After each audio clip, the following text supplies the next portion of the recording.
Rebels with the Movement of Nigerians for Justice have stepped up desert attacks like this one earlier this year. More than 100 rebel fighters and civilians have died in the fighting. Rebels target military posts and companies supplying energy to the region's biggest moneymaker, uranium mines. The rebels are mostly ethnic Tuareg, a desert nomad group found in the Sahara and Sahel. Rebel Armed Forces leader Amoumen Kalakwa fought in the last Tuareg uprising during the 1990s. He says the state still neglects nomads despite a decade-old peace deal.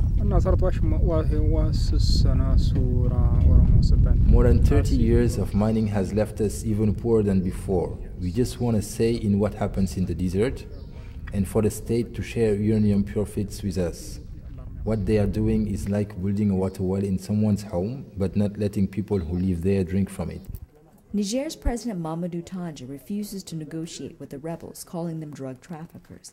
He says they want to keep out law enforcement and mining companies in order to transport drugs through the mostly unpatrolled desert. The rebels denied this. Up until last year, France was the region's only mining investor, using Niger's uranium to supply its nuclear energy needs. But last year, numerous other new energy-hungry investors won mining contracts in the north.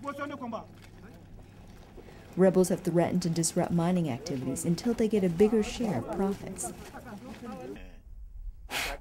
Throughout the mountains, rebel fighters train in desert warfare. Since last August, the government has placed more than half the country under a state of alert.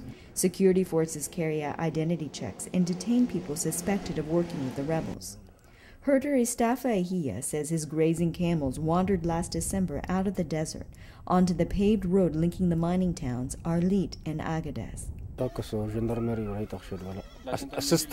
Soldiers stopped me when I crossed the road looking for my camels. They searched me, shot 3 of my camels, and accused me of planting a landmine that killed government soldiers the day before.